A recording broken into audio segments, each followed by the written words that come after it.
गौ रूपी जो गिरिराज हैं, तो आपने गैया का एक चित्र देखा होगा कि गैया खड़ी है और बछड़ा वहां को दूध पी रहा है और गैया अपना मुंह घुमा करके वह बछड़ा को चाट रही है। जब आप उस चित्र को देखते होंगे तो वहां देखेंगे कि गैया को मुख और बछड़ा को मुख बीच में आ जाए, मतलब गैया के पूरे अंग के। इस प्रकार श्री गिरिराज जी का जो स्वरूप है वो वही स्वरूप है। बछड़ा दूध पी रहा है और गैया अपना मुंह पीछे करके वह बछड़ा को चाट रही है। वही आकृति श्री गिरिराज जी की है, संपूर्ण गिरिराज जी। और जतिपुरा जो है वो बिल्कुल मध्य है, जहां गैया अपनी जीभ से बछड़ा को चाट रही है, मतलब वहीं श्री ठाकुर जी विराज रहे हैं, वहीं ठाकुर जी ने 56 भोग अरोगे। तो गौ का स्वरूप है श्री गिरिराज जी, उन्हीं के रूप से विराजमान है। उन्हीं में से प्रत्यक्ष आकार रूप धारण करके श्री गोवर्धननाथ प्रकट हुए। एक भुजा ऊपर करके दूसरी भुजा कमर पर धारण करके ये ठाकुर जी का रूप प्रकट हुआ इसी कलिकाल में, जो श्रीनाथ द्वारा में विराजमान हो गए। तो इस प्रकार श्री गिरिराज जी का स्वरूप है। भगवान सब ब्रजवासियों को लेकर के गोवर्धन गए और गोवर्धन में जाकर के सबने कही इनको पूजो, ये हमारे सांचे देव हैं। सब ब्रजवासी ने उनकी पूजा करी। इतने में ही 4 भुजा वाले श्री गोवर्धननाथ प्रकट है गए। लाओ ब्रजवासियों भोग, लाओ ब्रजवासियों भोग। सब ब्रजवासी बड़े प्रसन्न है कि बोले लाला, आज तक हमने इंद्र की खूब पूजा करी पर कभी देवता हमको दिखो नहीं, पर तेरी आज्ञा मान करके हम सब गिरिराज जी पूजन करवे आए। देख आज हमने सांचो देवता देख लियो, सांची में देवता देख लियो। ठाकुर जी बोले जाओ अपने अपने घर की सब सामग्री पवा के आओ। सब ब्रजवासी अपने अपने घर की सामग्री लेके जामे, अपने हाथ से पवा में। वहीं एक पद आता है, बहुत सुंदर पद है। नंद बाबा ने लाला सो कहीं, लाला सब पूजा कर रहे हैं, सब सामग्री पवा रहे हैं, तू कछु ना पवावे को, अब तू भी जा के पवा के आ। और श्री ठाकुर जी गिरधर लाल जी को, श्री गिरिराज जी को पवाने के लिए जा रहे हैं। बहुत सुंदर पद है। किशोरी जी देख रही हैं, सब लोग ध्यान से सुनना। गिरिराज जी कौन है? वो भी ठाकुर जी हैं। और जो नीचे से पवावे जा रहे हैं वो कौन है? वो भी ठाकुर जी हैं, दोनों ठाकुर जी। मतलब भक्त ठाकुर जी को पवावे, ठाकुर जी भक्त को पवा में देखो गयो। श्री जी ठाकुर जी को पवा में, ठाकुर जी श्री जी को पवा में, ये देखो गयो। पर ठाकुर जी को पवा रहे हैं, ऐसा दृश्य तो केवल गिरिराज जी में भयो। सबकी दृष्टि में यह भाव सामान्य है कि लाला गिरिराज जी की पूजा कर रहा है, पर हमारी श्री जी दूर खड़ी हैं और उनके नेत्रन में प्रेमाश्रु आ रहे हैं। क्यों? ठाकुर जी स्वयं टीको लेकर के अपने ही रूप को टीको लगा रहे हैं, स्वयं मोहन थार मेवा बाटी लेकर के अपने ही स्वरूप को पवा रहे हैं। और जो प्रसाद मुख से नीचे गिर रहा को ठाकुर जी स्वयं पा रहे हैं, अपनो ही प्रसाद पा रहे हैं। और सब करवे के बाद में दिया बाती करके स्वयं ही अपने स्वरूप की आरती कर रहे हैं। और आरती करवे के बाद नौन राई कर रहे हैं, ठाकुर जी अपने ही स्वरूप की नजर उतार रहे हैं। और नजर उतारने के बाद अपने स्वरूप की बलैया ले रहे हैं। यही दृश्य श्री जी दूर खड़ी खड़ी देख रही हैं। यह लीला सब करत कन्हाई, यह लीला सब करत कन्हाई, यह लीला सब करत कन्हाई, यह लीला सब करत कन्हाई। उत्जे मत गोवर्धन के संग, उत्जे मत गोवर्धन के, सब लोग गाओ।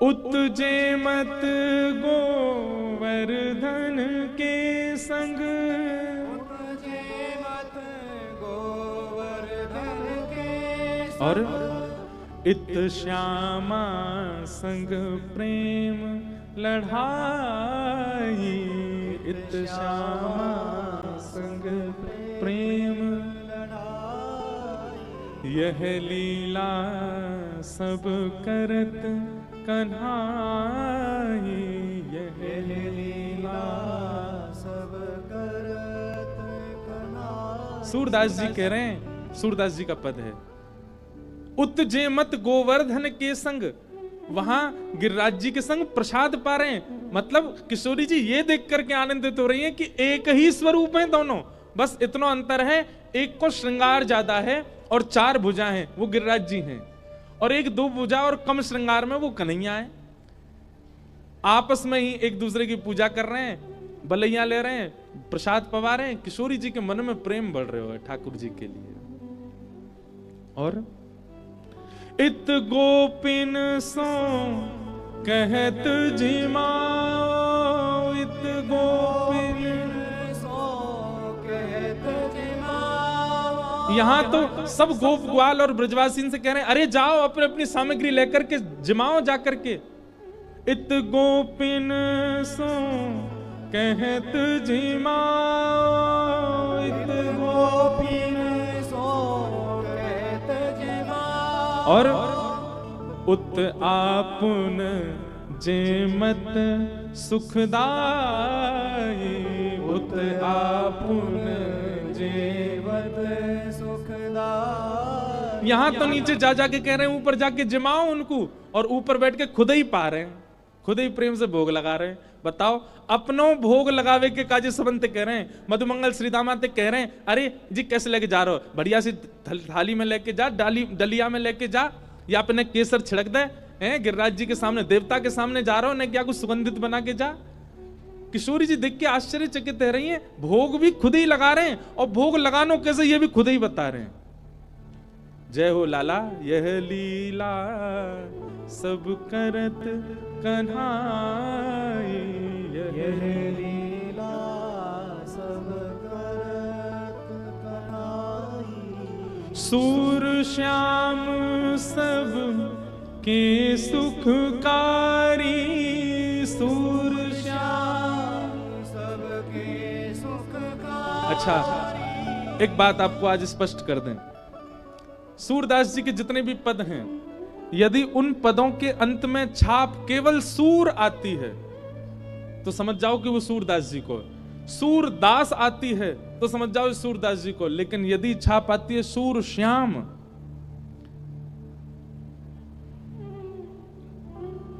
सूरदास जी का प्रण था 1.25 लाख पद लिखने का, लेकिन 1 लाख पद होते ही सूरदास जी भगवत धाम प्रस्थान कर गए।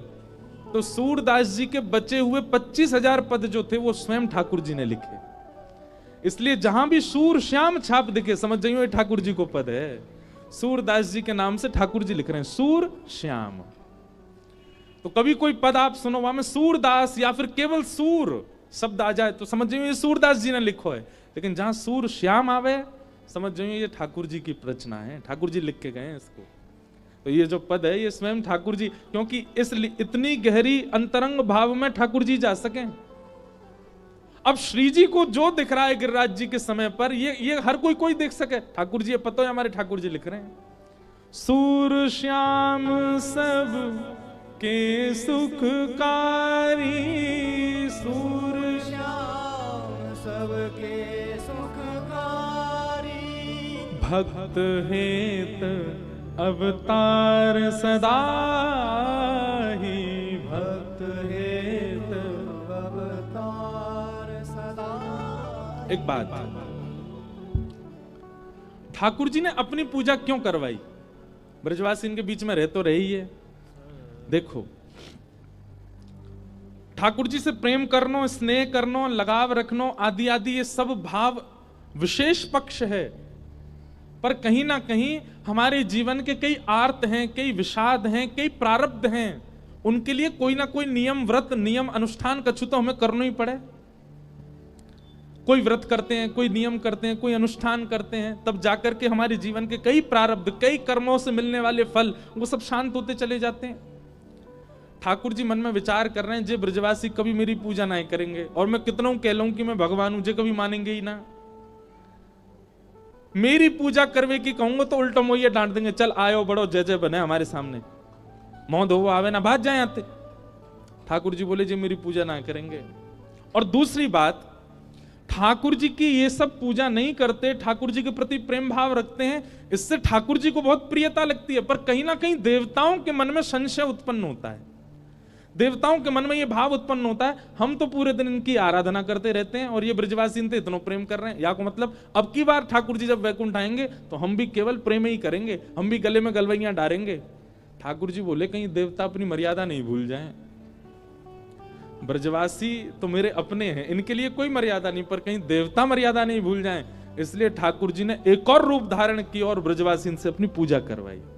देवतान को मानो समझा दिया, बोले ध्यान रखियो तुम नहीं हो गले में गलवैयां डारे वाले, औंधे गिरोगे नीचे अगर गले में हाथ डारो तो।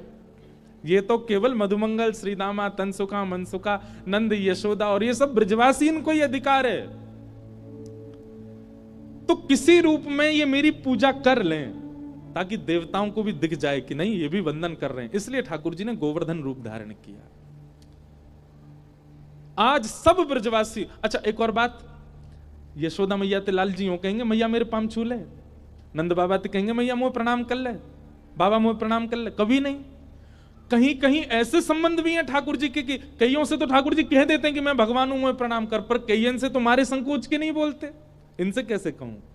तो इन सब से एक बार प्रणाम है जाए ताकि जितने भी नक्षत्र हैं, ताकि जितने भी देवता हैं, ताकि जितने भी आदि आदि गणजन हैं जो पीड़ा देते हैं, जो सुख देते हैं, जो संसार के नियमों का पालन करवाते हैं, उन सबको एक संकेत पहुंच जाएगा कि नहीं इन ब्रजवासियों ने पूजा भी करी है, अनुष्ठान भी किया है, प्रणाम भी किया है।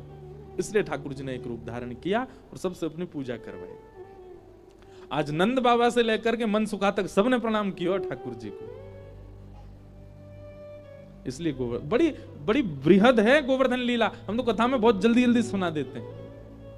एक पद और है, वो पद ही कम से कम 20 मिनट का पद है, पूरा गाएं तो उस पद में एक एक बात है, चावल कैसे बनाए हैं, कढ़ी कैसी बनाई है, दाल कैसी बनाई है, कहाँ का चीज कहाँ कहाँ पधरानी है। श्री ठाकुर जी के सबसे आगे मीठी वस्तु रखी है, वाके बाद सकरी भोग रखो है, फिर नमकीन सामग्री रखी है, बीच में पहाड़ बन गए चावल को, ऐसे ऐसे कई भाव हैं। ठाकुर जी ने गिरिराज जी की पूजा करवाई। मधुमंगल श्रीदामा गए, बोले लाला एक बात बता। बोले कहा, तेरो जय जय ऐसा लगे बहुत दिना को भूखो दीखे, देखियो सब ने चट्ट कर गो कचू छोड़ेगो हमारे काजे। ठाकुर जी बोले बा इंद्र ने तो इतने साल तक कचू खाए ही नहीं, कम से कम देवता प्रकट है के खाते रहो या बात को सुख मनाओ। हाँ लाला बात तो सही है तेरी, पर हम तो यूं कह रहे या को पेट है, कुआ है, समुद्र कहा है, खाते ही जा रहा है, अब पेट ही ना भर रहा या को। ठाकुर जी बोले खान देना तो कहा बुरा लग रहा, इतनी सामग्री आई है। इतने में श्रीदाम फिर बोले लाला ने सुनियो। ठाकुर जी बोले हाँ बोल। बोले तेरो नेक और अधिक श्रृंगार अगर कर दियो जाए और तेरे दो नकली भुजा और लगा दी जाए तो लाला तू ही जय जैसो लगेगो। देखिए दोनों उनको चेहरा बिल्कुल एक जैसो ही है रे मधुमंगल, ए मनसुखा तनसुखा, बताइए देख लगे ना है लाला बिल्कुल गिरिराज बाबा जैसो ही। बोला हाँ लाला ऐसे ही गोल मटोल तेरो चेहरा, ऐसे ही गिरिराज बाबा है, ऐसे ही कटाक्ष से तेरे नेत्र हैं, ऐसे ही बाकी नेत्र हैं, और जब हंसे कहें तो दोनों एक से ही लगे और नाको तुम दोनों उनकी एक सी है। ठाकुर जी बोले ये नैका देर में तो पूरी मैचिंग ही कर देंगे। ठाकुर जी बोले ए बाबड़ो तुम नहीं जानो, मैं अपनी गैया चरावे यहीं आऊं गिरिराज पर्वत पे, तो जा गैया को दूध मैं पीऊं ना, भाई गैया को दूध ये गिरिराज बाबा पीवे, एक ही गैया को दूध पीवे या हमारो चेहरा मिल लो है। श्री दामा बोलो जे कौन सी बात है लाला, हैं एक ही गैया को दूध पीवे तो चेहरा कैसे मिल जाए। ठाकुर जी बोले तेने और तेरी बहन ने अपनी मैया को दूध पियो कि ना पियो। बोले हाँ, दोनों उनको चेहरा मिले कि ना मिले। श्री दामा बोला हाँ लाला बात तो सही है तेरी, कभी कभी सब कहें कि श्रीदामा तू अपनी बहन जैसा ही लगे। ठाकुर जी बोले अब बात मत बनावे, पूजा चल रही है पूजा कर ले। श्रीदामा फिर त्याग, बोले लाला एक बात और सुन लो। बोले ना मैं ना सुन लो। अरे एक नेक सुन तो ले। ठाकुर जी बोले अब कहा सोच के आयो। लाला मैं यूं सोच रहा, गैया को दूध हमने पियो और भाई गैया को दूध बछड़ा भी तो पीवे, हम दोनों को चेहरा का गुला मिले। ठाकुर जी बोले बात मत बनावे, चल बैठ जाए यहीं पे चुपचाप, गिरिराज बाबा बैठे हैं ना। लाला उत्तर तो देना पड़ेगा आज, नहीं तो कल तो को बतानी पड़ेगी ये बात। सबकी बात सुन लेते हैं ठाकुर जी और फिर एकांत में प्रेमाश्रु भराते हैं ठाकुर जी के नेत्रों में। कितने भोले हैं ये, कितने सीधे हैं ये सब ब्रजवासी, इसलिए मुझे अति प्रिय हैं। इसलिए मुझे प्राणों से ज्यादा प्रिय है। सब नाच रहे थे, गा रहे थे, उत्सव मना रहे थे, उछल उछल करके गिरिराज बाबा के सामने नृत्य कर रहे हैं सब। तभी गड़गड़ गड़गड़ करके काले मेघ बादलों ने आकर के पूरे ब्रजमंडल को घेर लिया। आनंद के इस खीर में मानो जैसे किसी ने नमक भोर दिया हो। सब ब्रजवासी घबराने लगे, धीमे धीमे सबकी नृत्य की गति धीमी हो गई, गायन बंद सा हो गया। सब ब्रजवासी बोले, अरे जी काले बादल काहे को आ रहे हैं, जी दिन में भोर में अंधेरों काहे को हेरो है। तभी एक बुजुर्ग बोलो, अरे मैंने तो पहले ही मनाई करी, बा इंद्र की पूजा बंद मत करो। ए छोटे से लाला की बात में आके तुम सबने गिरिराज पूज दियो, अब देखो इंद्र वर्षा करेगो, हम सब मरेंगे, कोई नहीं बचेगा हम में थे। माताएं अपने बालकों को गोद में उठाने लगी, सब इधर उधर भागने लगे और देखते ही देखते मूसलाधार वर्षा प्रारंभ हुई। ठाकुर जी इंद्र की ओर टेढ़ी नजर करके देख रहे हैं। बोले तो हम बाद में बताएंगे, पहले ये सब व्यवस्था देखें। ठाकुर जी सबको रोक रहे, अरे भैया गिरिराज जी के शरण में आए, उनसे प्रणाम करो, प्रार्थना करो, वे सबकी रक्षा करेंगे। अरे लाला है गई रक्षा, कोई ना बचावेगो अब हमें, अब तो हमारे प्राण निकलेंगे, इंद्र हमसे नाराज है गयो। अच्छा सामान्य सी बारिश नहीं हो रही है, भागवत जी में वर्णन है सांबर तक मेघमालाएं बरस रही हैं, मतलब जो वर्षा प्रलय के समय पे होनी चाहिए, एक एक बूंद हाथी के पैर के समान गिर रही है आकाश से। ठाकुर जी ने देखी इन सब ब्रजवासियों के चित्त में अविश्वास उत्पन्न हो रहा है गिरिराज जी के प्रति, और अविश्वास भक्ति में सबसे बड़ी बाधा है। ठाकुर जी ने गिरिराज बाबा को प्रणाम किया, बोले बाबा इन सबन के चित्त में आपके प्रति ये प्रेम और विश्वास प्रगाढ़ है जाए, या के लिए अब कृपा करनी पड़ेगी इन सबन पे। और श्री ठाकुर जी ने गिरिराज जी को प्रणाम करके अपनी दोनों भुजानते श्री गिरिराज जी को एक तरफ से अधर कियो, और अधर करके श्री ठाकुर जी भीतर प्रवेश कर गए। दोनों भुजान से गिरिराज जी उठा लिए, बिल्कुल मध्य में पहुंच करके श्री ठाकुर जी ने 7 वर्ष के कृष्ण ने अपनी बाम हस्त की कन्नी उंगली के नख के ऊपर श्री गोवर्धन नाथ धारण कर लिए। बोलो बाल कृष्ण लाल की, गिरिराज धरण की, श्याम सुंदर श्री यमुने महारानी की। जैसे ही गिरिराज जी अधर भये, पृथ्वी हिलने लगी, कंपायमान होने लगी। सब ब्रजवासी देखने लगे, जे कहां है रो भैया, इतनी जोर की आवाज कहां से आ रही है, ये सब वृक्ष क्यों गिर रहे हैं नीचे। तभी हल्ला भयो, अरे अरे देखो गिरिराज जी ऊपर अधर है गए। अरे अधर ना भये हैं, हमारे नंद जी के लाला ने अपने बाम हस्त की कन्नी उंगली पे उठा लियो है। सब ब्रजवासी दौड़े, चारों तरफ गिरिराज जी के नीचे जाकर के लाखों ब्रजवासी खड़े हो गए, और सब ब्रजवासियों के मध्य में त्रिभंग लली श्याम सुंदर अपने बाम हस्त की कन्नी उंगली के नख पे धारण करके खड़े गिरिराज।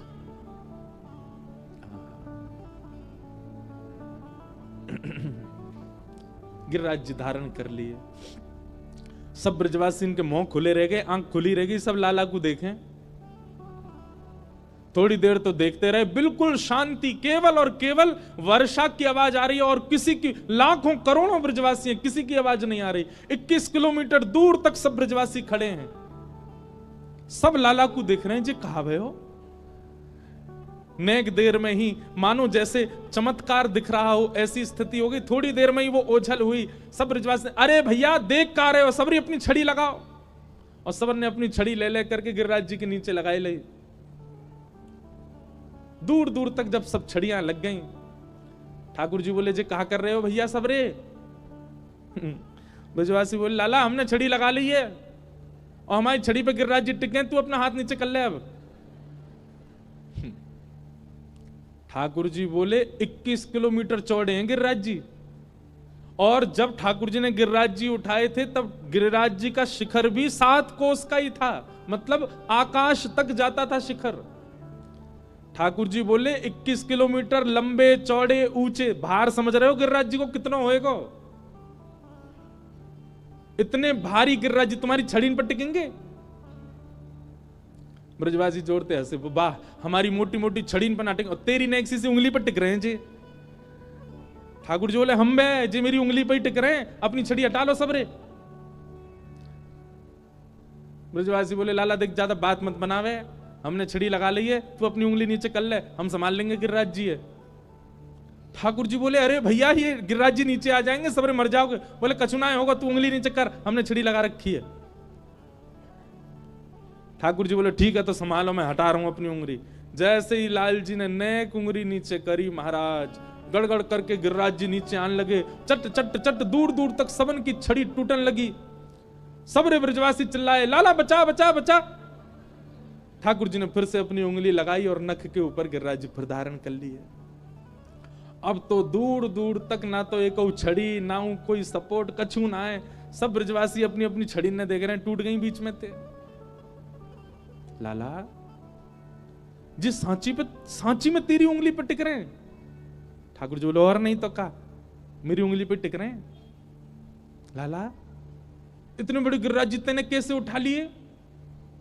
ठाकुर जी बोले हम जय जय हैं, बचपन ते ही जय जय हैं। मैया ते कही, बाबा ते कही, मधुमंगल श्री दामा ते कही, सबरी गोपीन ते कही मैंने कि मैं जय जय हूं। देख वो खड़ी का है कारी सी, या के घर में एक दिन सत्यनारायण के सिंहासन पर मैं बैठ गया कि मेरी पूजा कर ले, मैं ही जय जाऊं। ना करी या ने पूजा मेरी, आज पता चल गई मैं ही जय जाऊं, सबरे प्रणाम कर लो मुझे।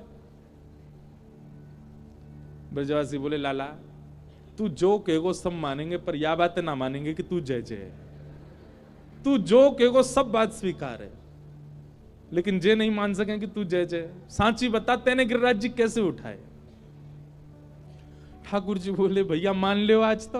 बोले तूने ऐसा कहा किया जो तू जय जय? ठाकुर जी बोले हमने पूतना मारी, अघासुर मारो, बकासुर मारो, धेनुकासुर मारो, अरिष्टासुर मानो, कालिया मर्दन कर दिया और गिरिराज जी उठा लिए।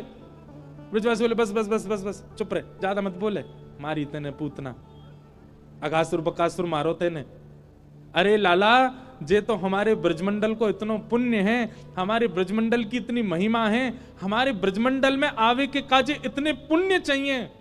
ये सब राक्षस जितने भी आए इनके पास पुण्य ना आए तो ब्रज में प्रवेश करते ही इन सबन के थोड़े बहुत जो पुण्य वो घटन लगे। तेरे पास पहुंचते पहुंचते सबरे पुण्य घट गए, मर गए। मरे मरायन में हाथ मार के बोले मैंने मार दिए। ठाकुर जी बोले मेरा मन तो है कि मैं गिरिराज जी छोड़ के प्रणाम कर लूं। ना ना ना लाला तू खड़ो ऐसे ही रहे, हाथ नीचे मत करियो ने कहूं। लाला आज तो बतानी पड़ेगी तेने गिरिराज जी कैसे उठाए। ठाकुर जी बोले मैं यूं कह दूं मैं जय जाऊं तुम्हें माननी ना है, अब मैं कहां बताऊं तुम्हें कैसे उठाए। वो ना लाला तेने कोई टोटका सीखो, तू गैया चरावे जावे, कोई बाबा ने तो टोटका सिखा दियो, बात तेने पर्वत उठाओ, जल्दी बता, हमें बता फिर हम उठाए करेंगे। ठाकुर जी बोले वाले ब्रजवासी इनके बीच में कह रहे हैं कछु माखन को बल बढ़ो, कछु गोपन करी सहाय, श्री राधे जू की कृपा सो मैंने गिरवर लियो ठाय। कछु माखन को बल बढ़ो। अरे भैया सांची पूछो तो आप सब ब्रजवासीन की कृपा ते ही मैंने गिरिराज जी उठाए हैं। लाला ने हमें बता दे हमारी कृपा हम पे कैसे होएगी, तो पे तो है गई। अरे मैंने तुम सब ब्रजवासीन के घर ते चुराए चुराए के माखन खायो, वह माखन ते ही मुंह में बल आयो, मैंने गिरिराज जी उठा लिए। हाँ लाला जी बात तो तेरी साची है, तेने खूब मक्खन चुरा खाओ भैया, वही ते बलायो। और तेने कई कछु गोपन करी सहाय, हम गोप ग्वालन ने कहा सहायता करी।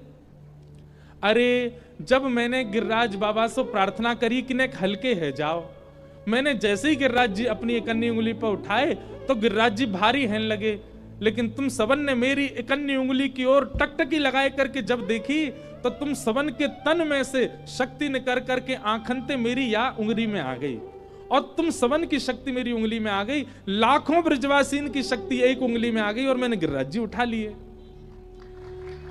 ब्रजवासी बोले ओ तो जे बात है। ठाकुर जी बोले हम बे तभी तो हम कहें गिरिराज परिक्रमा में हाँप क्यों रहे, हम हमारी शक्ति कहां जा रही है। अब पता तो चली हमारी कमजोरी को कारण कहा है, लाला हमारी शक्ति चुरा ले गो है। ठाकुर जी बोले हम बे तुम सबन की शक्ति आ गई है मेरी उंगली में। अरे भैया सबरे ब्रजवासियों अपने अपने 56 भोग की डलिया खोल लो और पानो शुरू करो। बोले ज्यों हम पामेंगे हम में शक्ति बनेगी और फिर हम अपनी आंखन ते लाला को देख रेंगे तो हमारी शक्ति लाला में चली जाएगी।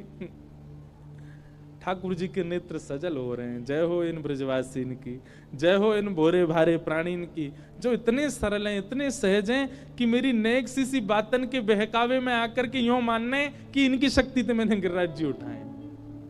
और श्री राधे जू की कृपा सो मैंने गिरिवर लियो उठाए। श्री किशोरी जी की कृपा से मैंने गिरिराज जी धारण किए। कैसे?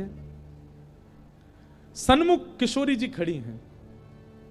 ठाकुर जी ने जब गिरिराज जी उठाए तो एक बात मैं कहो करूं, जयदेव महाप्रभु कह रहे हैं, अभिनव जलधार सुंदर धृत मंदर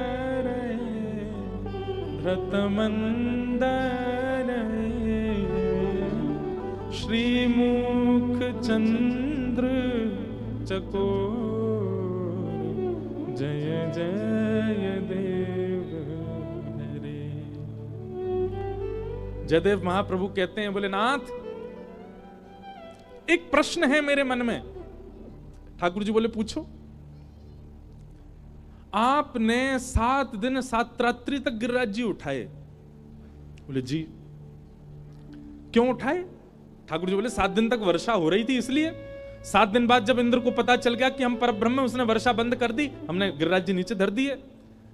जयदेव महाप्रभु बोले मुझे यही प्रश्न है,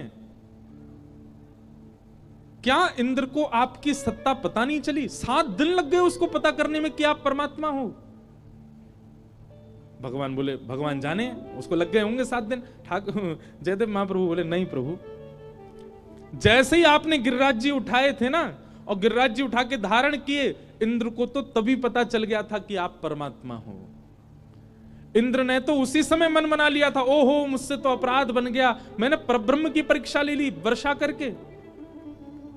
इंद्र वर्षा कम करने लगा था, इंद्र तो वर्षा बंद करने लगा था पहले दिन ही, 7 मिनट बाद ही।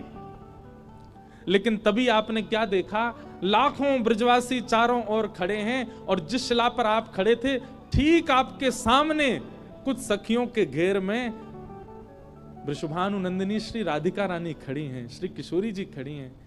आपने मन में विचार कियो, अरे श्यामाजू कभी तो आपको झरोकेंते देखनो पड़े, कभी आपको वृक्ष वल्लरी के कुंजनते देखनो पड़े, कभी आपको दूरते देखनो पड़े, कभी आपको ओटते देखनो पड़े, कभी आपको सखी रूप में आकर के देखनो पड़े, कभी आपको चूड़ी बेकवेवारी बन के आवे को देखनो पड़े, कभी आपके यहाँ विविध विविध प्रकार के रूप बदल बदल के आके देखनो पड़े।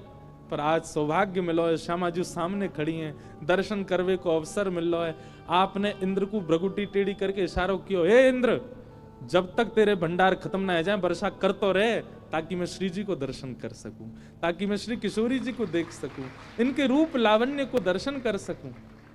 नाथ 7 मिनट में इंद्र को पता चल गया था कि आप परमात्मा हो, पर 7 दिन 7 रात्रि आपने गिरिराज जी इंद्र की वर्षा के लिए नहीं, श्री जी के दर्शन के लिए धारण किए।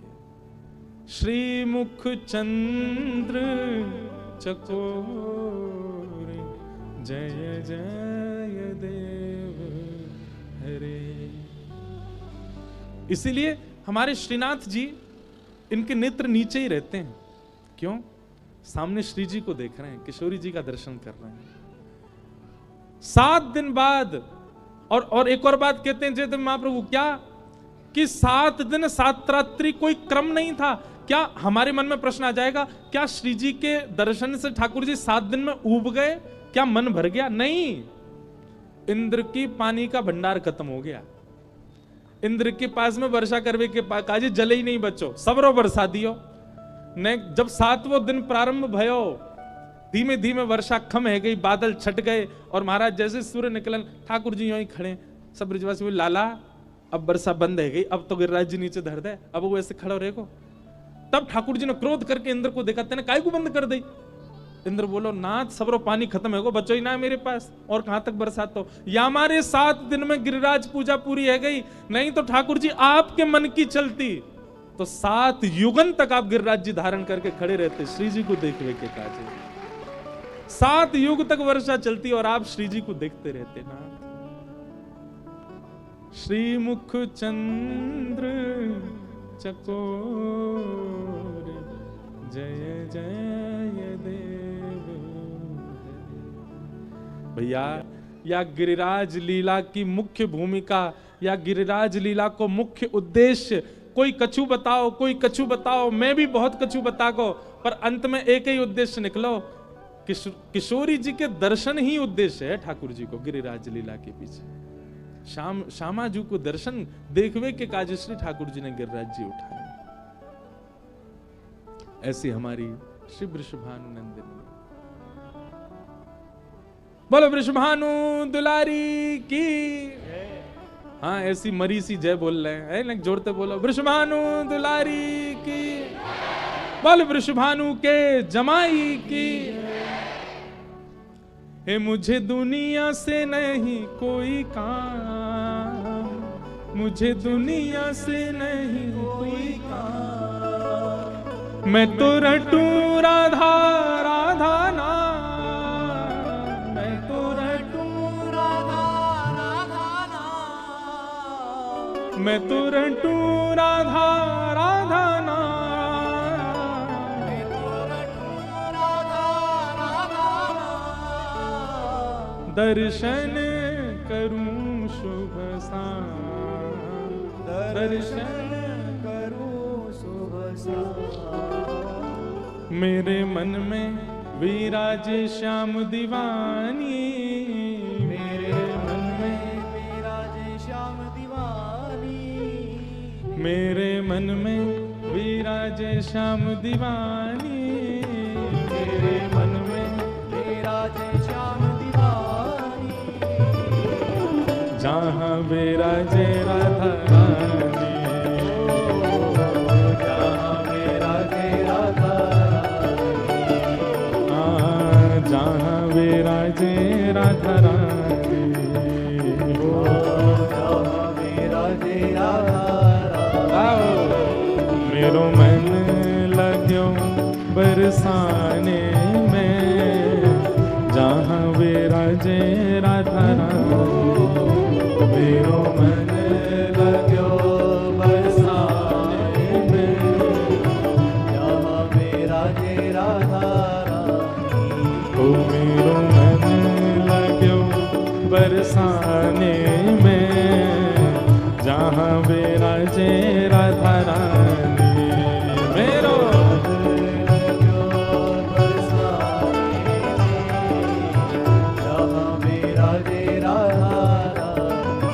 ओ मुझे दुनिया से नहीं कोई काम, मुझे दुनिया से नहीं कोई काम, हे मुझे दुनिया से नहीं कोई काम, मुझे दुनिया से नहीं कोई काम, ओ मैं तो रटूं राधा राधा नाम, मैं तो रटूं राधा राधा नाम, मैं तो रटूं राधा राधा नाम, मैं तो रटूं राधा राधा नाम, हे दर्शन करूं शुभ शाम, दर्शन करूं शुभ शाम, ओ दर्शन करूं शुभ शाम, दर्शन करूं शुभ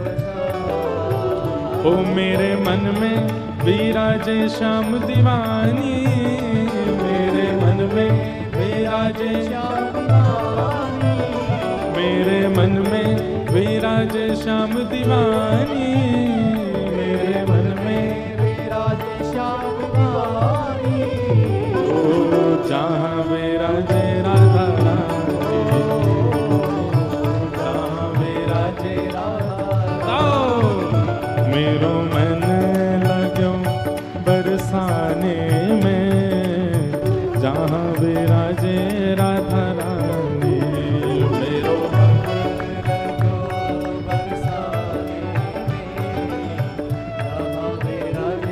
बोल बरसाने वाली की।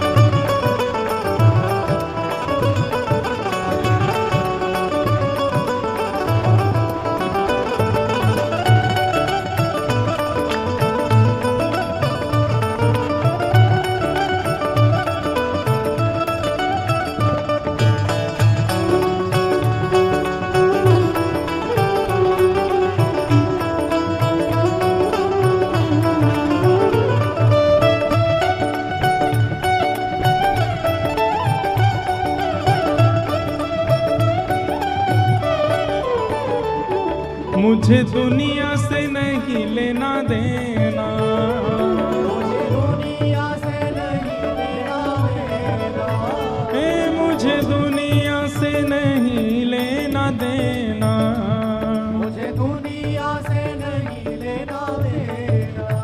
ओ ये जगत है एक सपना, ये जगत है एक सपना, ये जगत है एक सपना, ये जगत है एक सपना। ओ यहाँ कोई नहीं अपना, यहाँ कोई नहीं अपना, ओ यहाँ कोई नहीं अपना, यहाँ कोई नहीं अपना। बस मेरी अपनी वृषभानु दुलारी, मेरी अपनी भानु दुलारी, मेरी अपनी वृषभानु दुलारी, मेरी अपनी भानु दुलारी। ओ जहाँ विराजे राधा रानी, जहाँ विराजे राधा रानी, ओ जहाँ विराजे राधा रानी। एक बार कहो, मेरी अपनी वृषभानु दुलारी, मेरी अपनी भानु दुलारी, हे वृषभानु दुलारी, भानु दुलारी, बरसाने वाली, बरसाने वाली, हे वृषभानु दुलारी, भानु दुलारी, कीरत सुत प्यारी, तीरथ सुत प्यारी, वृषभानु दुलारी, भानु दुलारी, श्री कृष्ण पियारी, कृष्ण प्यारी, श्री कृष्ण पियारी, कृष्ण प्यारी, हे वृषभानु दुलारी, भानु दुलारी, वृषभानु दुलारी, भानु दुलारी। मेरी अपनी वृषभानु दुलारी, मेरी अपनी भानु दुलारी, ओ जहाँ विराजे राधा रानी, जहाँ विराजे राधा रानी। आओ मेरो मन लगो बरसाने में, जहाँ विराजे राधा रानी, मेरो मन लगो बरसाने में, विराजे राधा रानी। मेरे मन में ना लागे कोई रंग, ओ मेरे मन में ना लागे कोई रंग, हो मेरे मन में ना लागे कोई रंग। मेरे मन में ना लागे कोई क्यों? हो मैं तो रहूं संतन के संग, मैं तो रहूं, संतन के संग, हाँ मैं तो रहूं रसिकन के संग, मैं तो रहूं, रसगन के संग। ओ मेरे मन में बढ़त उमंग, मेरे मन में, बढ़त उमंग, हाँ मेरे मन में बढ़त उमंग, मेरे मन में बढ़त उमंग। बरसाना बीरज रजधानी, बरसाना बीरज ओ बरसाना बीरज रजधानी, बरसाना बीरज ओ जहाँ विराजे राधा रानी, जहाँ विराजे ओ बरसाना बीरज रजधानी, बरसाना ओ बरसाना बीरज रजधानी, बरसाना ओ जहाँ विराजे राधा रानी, ओ जहाँ विराजे राधा रानी, ओ मेरो मन लगो बरसाने में, जहाँ विराजे राधा रानी, मेरो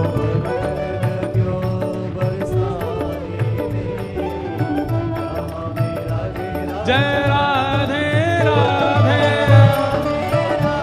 श्री राधे राधे, जय राधे राधे श्री राधे राधे, ब्रह्मा भी गावे, विष्णु भी गावे, शंकर भी ध्यावे, ब्रजवासी गावे, जय राधे राधे श्री राधे राधे, सब संत मिल गावे, सब भक्त मिल गावे, सब रसिक मिल गावे, सब प्रेम से पुकारे, जय राधे राधे श्री राधे राधे, जय राधे राधे, हापुड़ भी गावे, हापुड़ भी गावे, हरिद्वार भी गावे, वृंदावन गावे, जय राधे राधे श्री राधे राधे, सब भुजा उठा के सब प्रेम से गाओ, वृषभानु दुलारी श्री कृष्ण प्यारी, बरसाने वाली श्री कृष्ण प्यारी, जय राधे राधे, जय राधे राधे श्री राधे राधे, जय राधे राधे, जय जय श्री राधे, जय जय श्री राधे, जय जय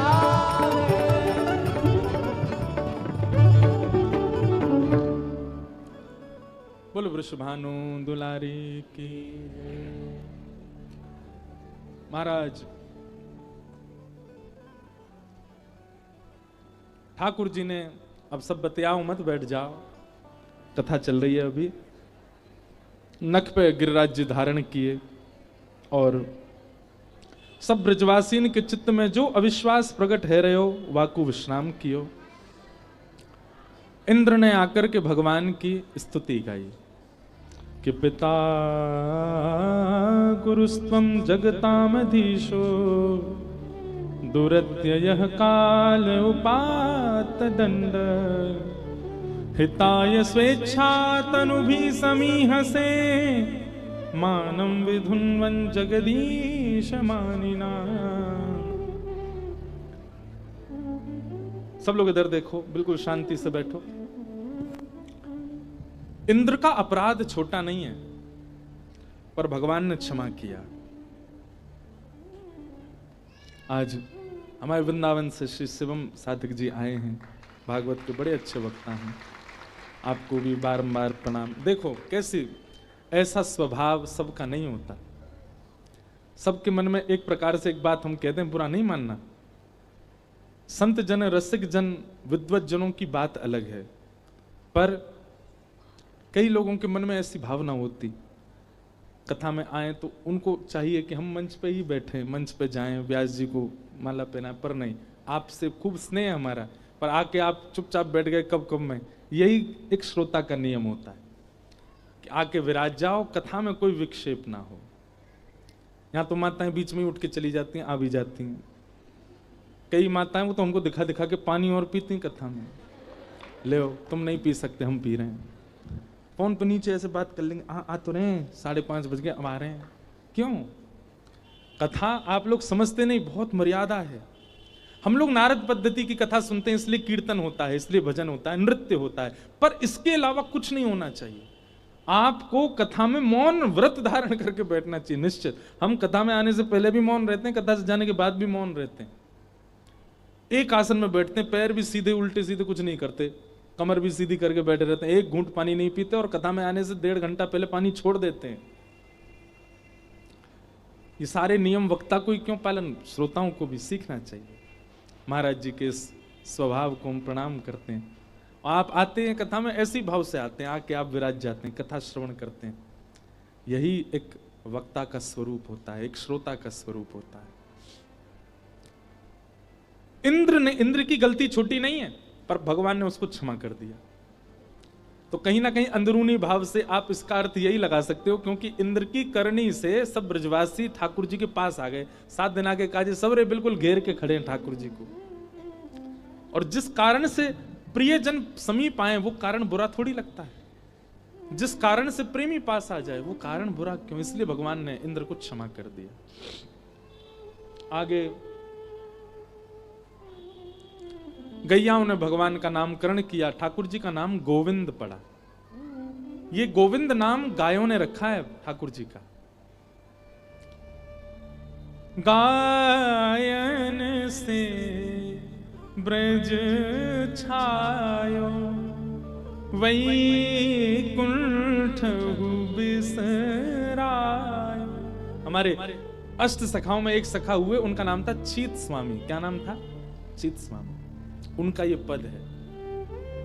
वे कहते हैं ठाकुर जी ने पूरी ब्रजलीला केवल गायों के लिए की है, किसी और के लिए नहीं की, केवल गायों के लिए। गायन के हेत गिरी कर ले उठायो, आगे गाय पाछे गाय, इत गाय उत गाय, गोविंद को गायन में बसी वो ही भावे। ठाकुर जी को गैया बहुत प्रिय है। चारों तरफ गैया और बीच में लाल जी। अब वेणु गीत तो हम सुन नहीं पाए। देखो 3 घंटा उसमें भी हम विलंब हो जाता मंच पे आने में। 5:30 बजे तो लोग जाने लगते, लेकिन कथा के क्रम इतने सुंदर हैं। अभी गोवर्धन लीला ही चल रही है, हमने वेणु गीत नहीं सुना कल। वेणु गीत में एक रूप का वर्णन किया गया ठाकुर जी के। ठाकुर जी क्या करते हैं? गैया चराने जाते हैं, तो जब गैया चर रही होती हैं, सोचिए ठाकुर जी कदम्ब के वृक्ष के नीचे बैठे बैठे देखते रहते हैं, मैं क्या करूं। अब उस समय फोन तो थे नहीं कि ठाकुर जी ने चला ले, क्या करें, मन कैसे लगे। न एक देर वंशी बजा ली, फिर थक गए, उबासी लेने लगे, अब क्या करें। ग्वाल बाल कभी कभी संगाते हैं तो खेल लेते हैं ठाकुर जी। काऊ काऊ दिन ठाकुर जी अकेले जाते हैं गैया चराने, अब क्या करें। सुश्री ठाकुर जी एक लीला करते हैं। क्या लीला करते हैं? वन में जाते हैं और वन में जाकर के सुंदर सुंदर पत्र लेकर के उनके वनमाल श्रृंगार ठाकुर जी अपने आप बनाते हैं। सिर पे से पगड़ी उतार देंगे और अपने केशन को ऊपर करके और अपने सिर के बिल्कुल माथे के ऊपर एक बढ़िया सुंदर पत्तान की या फिर बेल की ऐसे गोल गोल घुमा लेंगे लड़ को। सिर पे मुकुट काय को पहन लियो, पत्तान को मुकुट। यहां पर अपने बाजूबंद भी पत्तान के पहन लेंगे, अपने हाथन में बाजूबंद भी पत्ता के पहन लेंगे। ऐसे इस प्रकार वनमाला धारण करते हैं ठाकुर जी। वन के सारे पत्र, घास फूस आदि इन सबको अपने ऊपर लगा लेते हैं, मन लगा रहे हैं अपना। और फिर क्या करें? गैयान को वापस नंद भवन ले जावे के लिए ठाकुर जी श्रृंगी बजाते हैं। और उसकी ध्वनि सुन के गैया जहां कहीं भी होती हैं दौड़ के ठाकुर जी के पास आ जाती हैं। आज ठाकुर जी ने श्रृंगी बहुत जल्दी बजा दी। गैया सब कान उठा के सोचने लगी, बोले लाला इतनी जल्दी बुला रहे हो, नंद भवन शायद आज कहीं जानो हो, कोई हमारे बुला रहे हैं। सब गैया जाके देखने लगी। तभी कहा देखो एक सघन कुंज है और सघन कुंज में वनमाली बनकर के ठाकुर जी खड़े हैं, सुंदर सुंदर घास फूस पत्ता पुष्प आदि अपने श्री अंग पे लगा रखे हैं।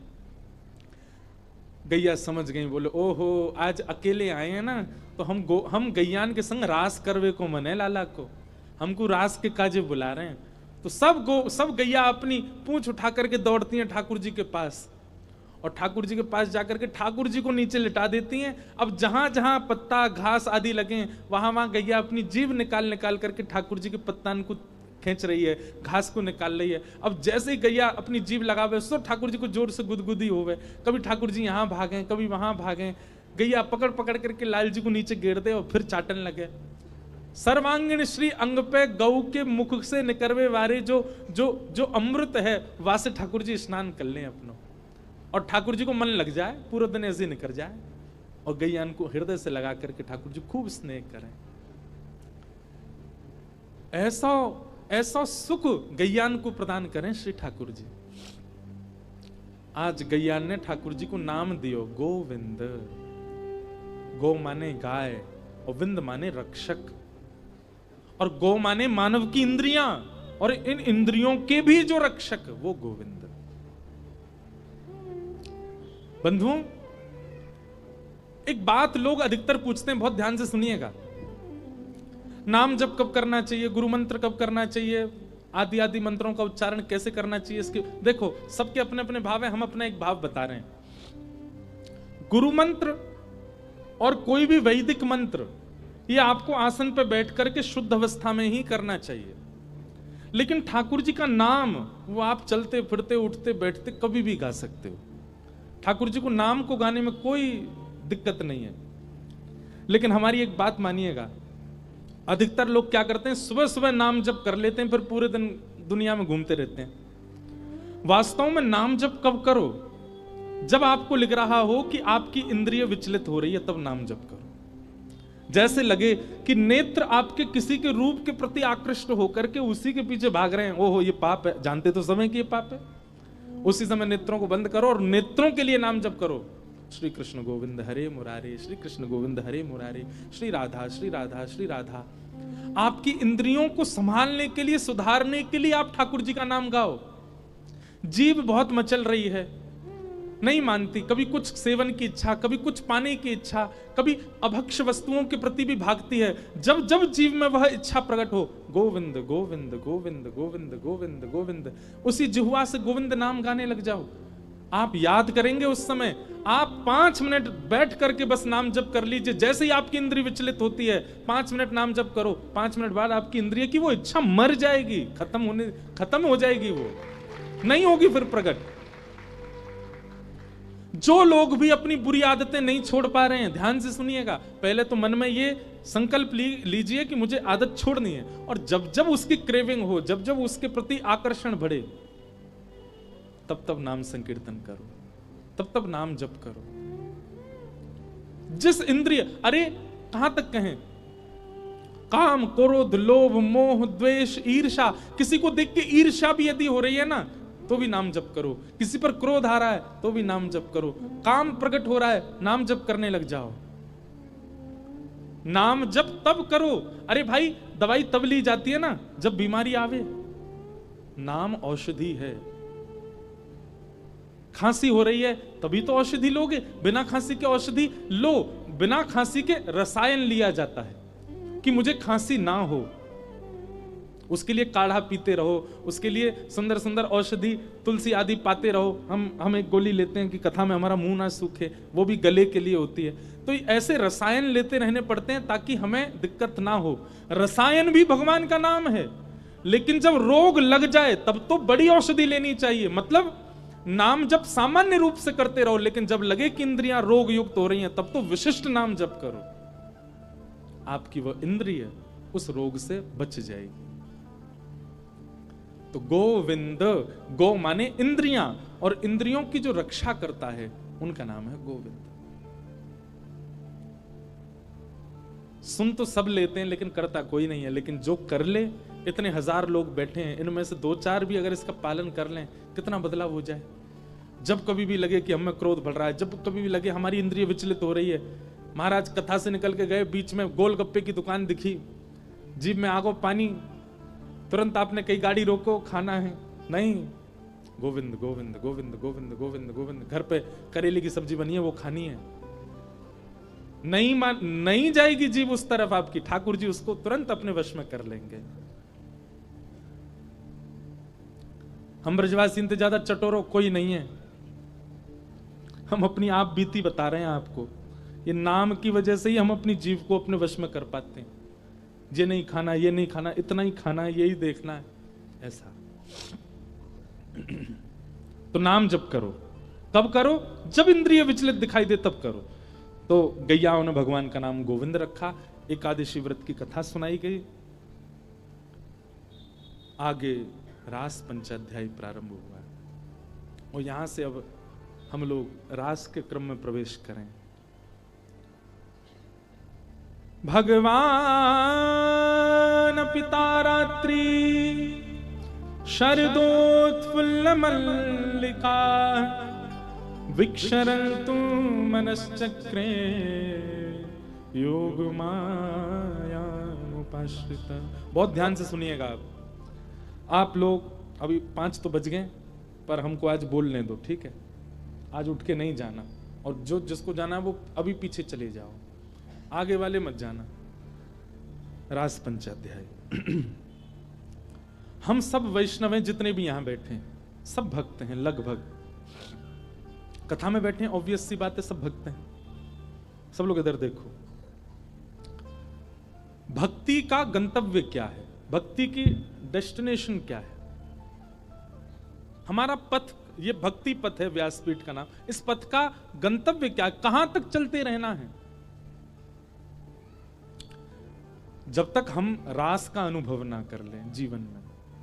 रास का अनुभव मतलब? रास का अनुभव मतलब ठाकुर जी आएंगे, 4 डांडिया लेके, 2 आपको देंगे, 2 खुद ले लेंगे, फिर नाचेंगे आपके संग। ये रास है? नहीं। रास का मतलब नृत्य नहीं है।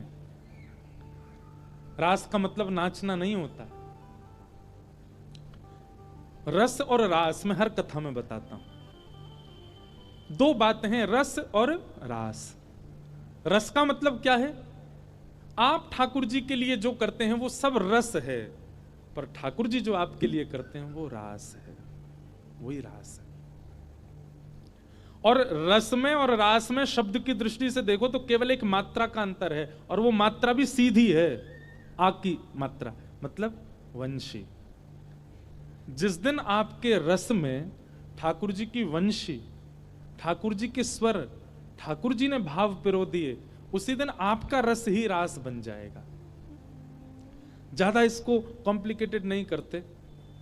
आप कथा सुनने आते हो, आप वृंदावन जाते हो, आप गिरिराज जी जाते हो, आप बरसाने जाते हो, आप नंदगांव जाते हो, ये सब रस है, पर ठाकुर जी आपके लिए यहां आ जाएं, ये रास है। और ये रास सबके साथ हुआ है। अच्छा एक बात बताओ, ठाकुर जी आपके घर आ जाएं तो आप क्या करोगे? सबसे पहले तो प्रेमाश्रुओं से आंख भर जाएंगे। दूसरी स्थिति क्या होगी? बेसुध है के गिर जाओगे, बेहोश हो जाओगे। तीसरी स्थिति क्या होगी? जब होश में आओगे अपने तन की सुध नहीं होगी। रखोगे कुछ, होगा कुछ, करोगे कुछ, निकलेगा कुछ। जैसे तैसे संभालोगे तो फिर आपको अनुभव होगा कि हो क्या रहा है, श्री कृष्ण आए हैं। और जब ये अपने आप को संभाल करके आप चिंतन करोगे श्री कृष्ण आए हैं, तो नृत्य ही करोगे, नृत्य ही होगा। नृत्य सूझबूझ से नहीं होता, नृत्य सोच के नहीं किया जाता, नृत्य तो हो जाता है। आपका तन जब आपकी स्थिति में, आपके वश में नहीं होता, कोई ऐसी धुनी गाई, कोई ऐसा संकीर्तन होने लगा कि जहां आप अपने आप को रोक नहीं पाए, आपके पैर थिरकने लगे और वो नृत्य हो गया। श्री कृष्ण आएंगे तो नृत्य हो जाएगा, लेकिन नृत्य रास नहीं है। रास का मतलब तो श्री कृष्ण की प्राप्ति है। मीराबाई के साथ रास हुआ है क्योंकि श्री कृष्ण उनको मिले हैं। सूरदास जी के साथ रास हुआ है। कब हुआ सूरदास जी के साथ रास? एक दिन पद गा रहे थे, ठाकुर जी नित्य आते थे, राजभोग के बाद रोज आ जाते थे सूरदास जी के पास। सूरदास जी को नहीं पता रहता था, सूरदास जी तो राजभोग आरोग के, अच्छा राजभोग समझते हैं, दोपहर की जो आरती होती है 12 साढ़े 12 बजे सारे मंदिरों में वृंदावन में, उसको राजभोग आरती कहते हैं। और राजभोग के बाद श्री ठाकुर जी के कपाट बंद हो जाते हैं। क्यों? ऐसी मान्यता हमारे भाव हैं ब्रज के कि श्री ठाकुर जी गैया चरावे गए अब। और जो उत्थापन आरती होती 4:30-5 बजे, उसमें फिर पहला फल का भोग ही लगता है ठाकुर जी को। क्यों? वन में हैं ठाकुर जी, वन में भोग लगा रहे हैं। तो राजभोग आरती के बाद में श्रीनाथ जी के कपाट बंद हो जाते, सूरदास जी आ जाते, अपनी कुटिया में बैठ करके कीर्तन गाते, पद बना बना करके रचना करते। और श्री ठाकुर जी चुपचाप खिड़की से निकल करके आते और सूरदास की कुटिया में अधर आकर के बैठ जाते और कोने में बैठ के थोड़ी पे हाथ धर के चुपचाप सुनते सूरदास जी को।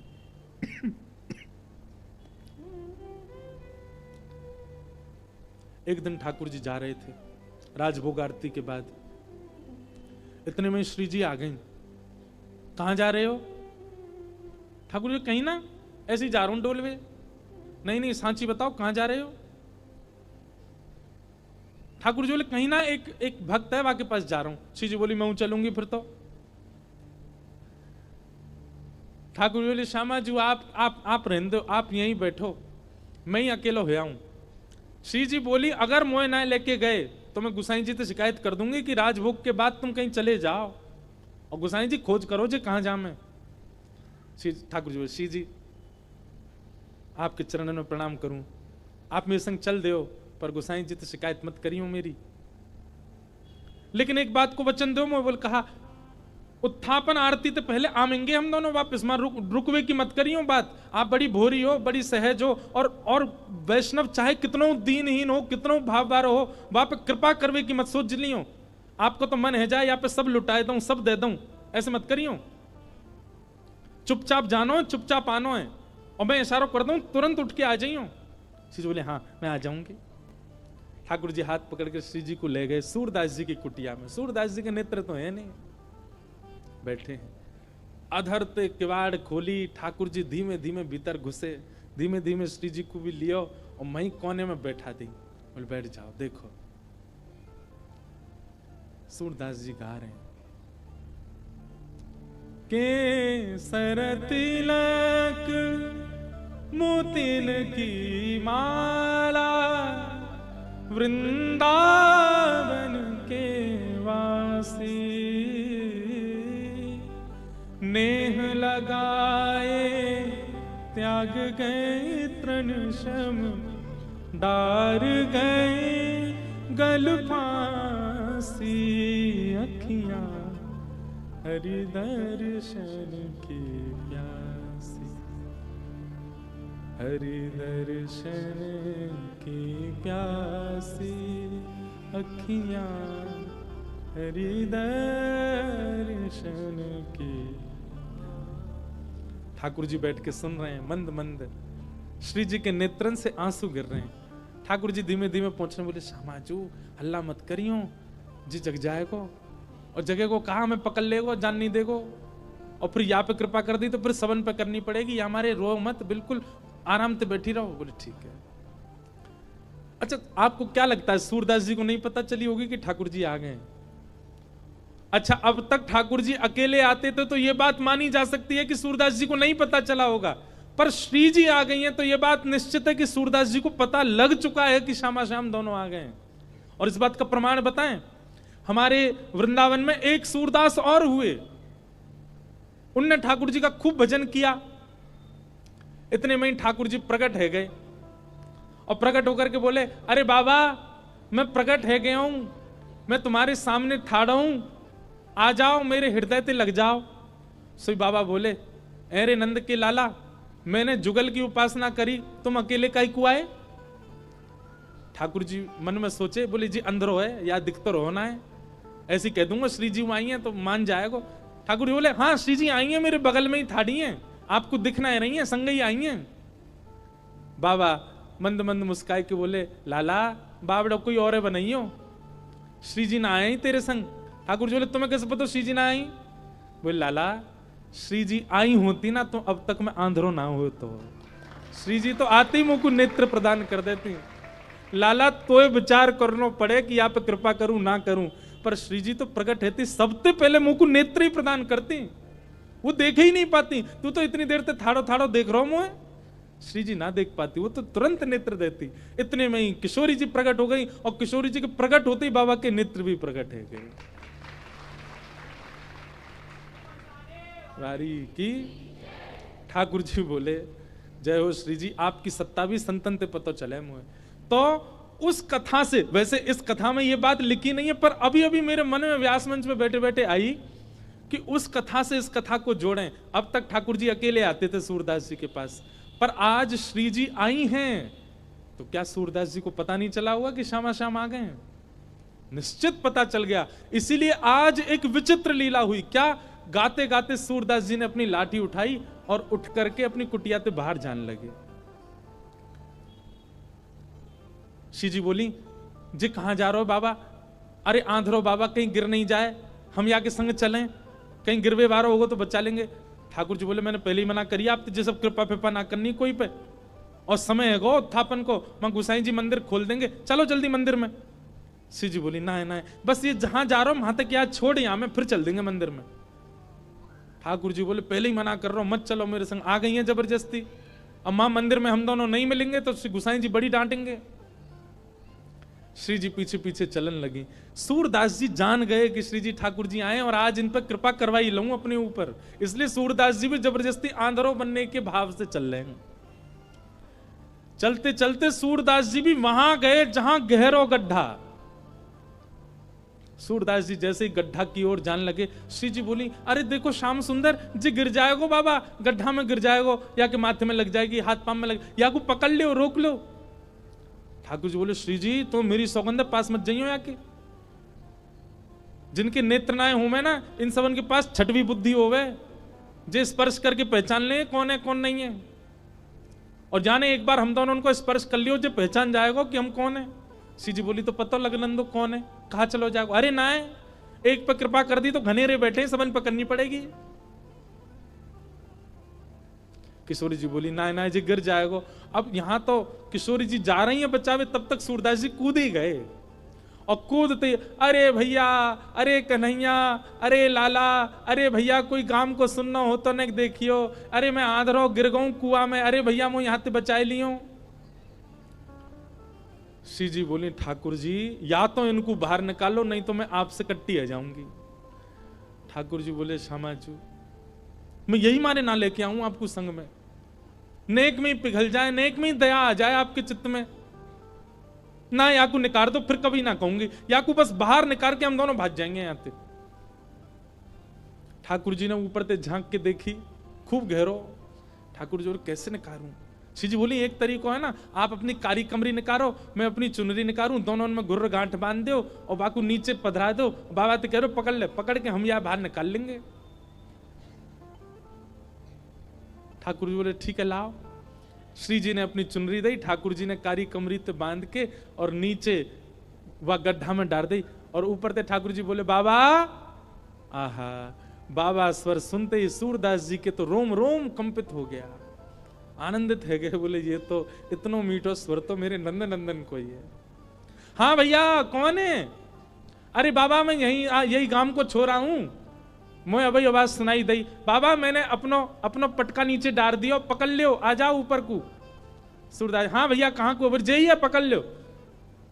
सूरदास जी ने जैसे ही पकड़ी और पकड़ करके महाराज जैसे ही अपने मुख के पास लियो, तो इत्र की सुगंधी, आज सुबह श्रृंगार दर्शन में गुसाई जी ने जो इत्र को फोआ दियो, वही की सुगंधी और पटका की सुगंधी मिल रही है। मानो सूरदास जी को और पता चल गई ये तो श्याम सुंदर ही है, और श्री जी पहले ही मिल चुकी है। या को मतलब ये है कि सूरदास जी को दिख तो रहो है, बस कृपा लीला कर रहे हैं श्याम सुंदर के संग। सूरदास जी ने पटका पकड़ो, यहां ठाकुर जी पटका खींच रहे हैं और ठाकुर जी को श्री जी खींच रही हैं, श्री जी ठाकुर जी को खींच रही हैं, ठाकुर जी पटका को खींच रहे हैं, और पटका पकड़ के सूरदास ऊपर आ रहे हैं। कैसी कृपा सूरदास के ऊपर। सूरदास जी मन मन सोच रहे हैं, बोले आज ये कहीं निकल के नहीं भाग जाए मेरे हाथ से। और ठाकुर जी क्यों लग रही, बाबा जैसे ही निकले हम भागे यहाँ से। सूरदास जी जैसे ही बाहर आए, बाहर आते ही सूरदास जी ने ऐसा नाटक किया जैसे उन्हें ठोकर लग गई, और ठोकर लगते ही जैसे ही गिरन लगे ठाकुर जी की ओर, ठाकुर जी तो किनारे है गए, श्री जी के चरणन में जाके गिरे सीधे और चरण पकड़ लिए कस के। अब जैसे ही चरण पकड़े सूरदास जी ने, ठाकुर जी ने श्री जी को हाथ पकड़ करके जोड़ते खींची तो सूरदास जी के हाथ में किशोरी जी की नूपुर रह गई, और किशोरी जी को लेके ठाकुर जी भाजे, वो जल्दी चलो बाबा पकड़ ले गो। सूरदास जी बोले अरे भैया कहां को चलो गो, अरे कौन सा रे भैया, कौन ने निकारो में। ठाकुर जी चिल्लाते जा रहे हैं बाबा मैया बुला रही फिर आऊंगो। थोड़ी दूर जाके श्री जी बोली ठाकुर जी मेरे एक नूपुर है, दूसरा नूपुर मिलना है रो। ठाकुर जी बोले दूसरा ले आऊंगो, अब चलो जल्दी। अरे ना है वो सामान्य नहीं है, इंद्र ने समर्पित कियो, वो कौन से हाथी के दांतन से बनो भयो नूपुर है, और मेरा बड़ा प्रिय नूपुर है, मुझको तो अभी चाहिए। ठाकुर जी बोले अब ढूंढवे कहां जाऊं बाकू, वहीं चलो बाबा के पास ही पड़ो होगो, बाबा ने मेरे पामन में गिर गो है सके तब खुल के गिर गो हो। ठाकुर जी लौट के आए, खूब कह दी श्री जी दूसरा दिलाए दूंगा, ना मुंह तो वही चाहिए।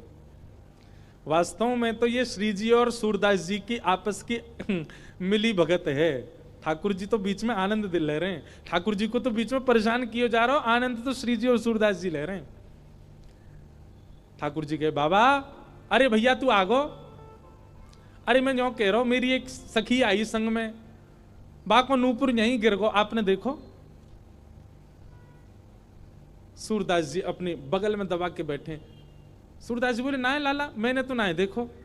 बाबा आपके हाथ में लगता रहो बगल में, जे तो है मेरी सखी को नूपुर। अच्छा जे, बोले हाँ ये, अरे जे तुम अभी अभी मिलो यहाँ पे। बाबा दे दो ना भाई मेरी सखी को नूपुर है। लाला जे नूपुर अगर मैंने तोय दे दियो और कहीं बाद में कोई सखी वास्तव में आके मुझसे बोली बाबा मेरो नूपुर देखो का, मैं कैसे पहचानूं कि वो सखी तेरे संग है, मेरे पास आंख तो है ना, मुझे दिख तो रोना है। तो बाबा हम कहते रहे कि नूपुर हमारा, बोले कहवे ते का होवे, एक नूपुर मेरे पास है तो निश्चित है दूसरा तुम्हारे पास ही होगा, दूसरे नूपुर की पहचान करा दो तो पहले दे दूंगा। ठाकुर जी बोले पहचान कैसे होएगी, बोले अपनी सखी तक है, अपने पाम आगे करेगी, मैं जैसे स्पर्श करके देख लूंगा कि हाँ ये नूपुर एक ही है तो मैं दूसरा पहना दूंगा। ठाकुर जी बोले मैं सब समझ रहा हूं, जे बाबा पाम छुए के चक्कर में पकड़ लेगो कस के अब ना जान दूंगा, और फिर क्या करेंगे हम। श्री जी बोली कोई बात ना, मैंने अरे नहीं श्री जी आप पीछे रहो, मैं दूसरा दबाए दूंगा, नाम हो तो वही चाहिए जो सूरदास के हाथ में। श्री जी आगे बढ़ गए, लो बाबा नूपुर देख लो। सूरदास जी ने जैसे स्पर्श किया समझ गए, अरे हाँ भैया ये तो वही नूपुर है, लो मैं